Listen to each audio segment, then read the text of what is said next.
Hey everybody, welcome to another episode of the Pagemaster, where I take a page out of a book having something to do with movies, read a few paragraphs, tell you guys a story. Today, we are going to be talking about Tremors. The book is Seeking Perfection by Jonathan Melville. It's the unofficial guide to Tremors. It covers the entire franchise and gives you a lot of insight into the creation.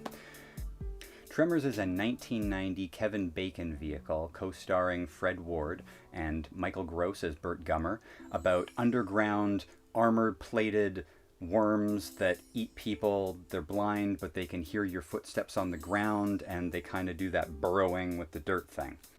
The movie wasn't a great success at the box office, but it did spawn a bunch of direct-to-video sequels. The second one, Kevin Bacon didn't come back for, so his co-star Fred Ward took over the role, gave him a new young sidekick, and also brought back Burt Gummer, the character played by Michael Gross.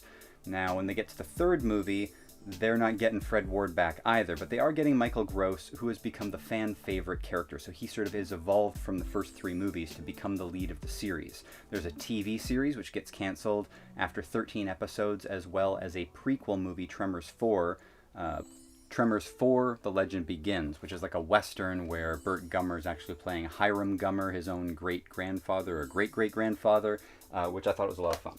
Now, there are, of course, a bunch of other movies, 5, 6, and 7, which are also direct-to-video, and they also still have Burt Gummer in them, played by Michael Gross, and that might be about the best of what they have to offer, and I don't want to crap on it. I clearly own all of them, and I enjoy aspects of each one of them. For example, the last one, Shrieker Island, is basically just kind of like a B-movie ripoff of But if I had a main critique about them, would not be the production values, but the fact that the writer, producer, and directing team of, I'm going to get their names wrong, let's just put it up on the screen, actually rotated through the different movies. So while two of them would write and produce, another one would direct. The second movie, they all rotated, so a different guy directed. Third movie, they all rotated again. Fourth movie, they all rotate again, so everyone gets a different chance to do the different jobs. And it's really like a family unit. You can feel the consistency throughout the franchise, which is one of the things that I think gave Tremors fans the love and appreciation that they knew these guys were behind it. After the TV series in Part 4, the prequel, these last three have nothing to do with those guys, and you can definitely feel that there's something a little bit lost. Now let's go back and talk about the TV series, which runs for 13 episodes on Sci-Fi and then gets canceled. It guest stars in a number of episodes Christopher Lloyd, who was going to become, I think, a series regular. He's sort of a geneticist that's got a secret lab somewhere out in the desert where he used to make mutants and experiments, which maybe now are running amok in this area alongside the graboids, and that kind of gives you a framework so you can see how you're going to introduce, I don't know, monsters of the week, but different characters and story arcs that are just beyond this one series of graboids, because each one of the movies of the sequels was sort of illuminating or revealing a different stage of the creature's life cycles. You went from the graboid, which is the underground worm, into the second one they give birth to the Shriekers, which are two-legged sort of T-Rex looking things that see through heat vision, and then those morph into ass blasters, which use a explosive gas out of their rectum to propel them through the air, and they have little wings, which is obviously the most ridiculous it gets. And then we find out in the prequel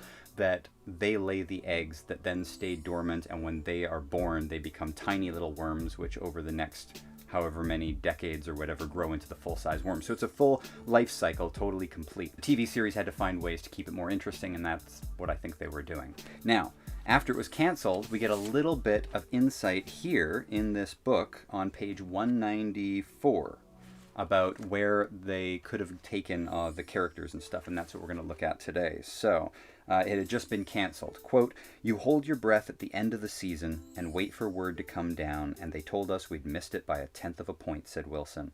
"It was really a shame we didn't get to do another season, as I think it would have been a lot better. It would have been all about the fun of Tremors and less about the struggle of writers and directors trying to find out what Tremors was. We had a lot of plans of what we would do with the character of Rosalita.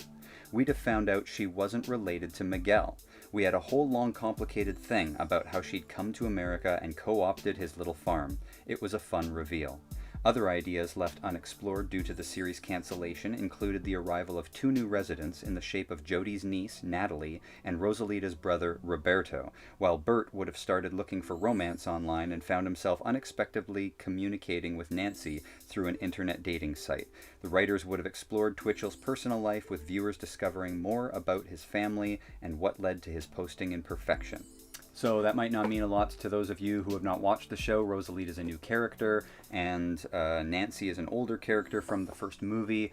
But hopefully there's some Tremors fans out there that always wondered what would happen in a second season and didn't get the book, but I highly recommend you should. This was literally 2 paragraphs. The book is awesome. Seeking Perfection, The Unofficial Guide to Tremors by Jonathan Melville. You can find it online. See you guys next time.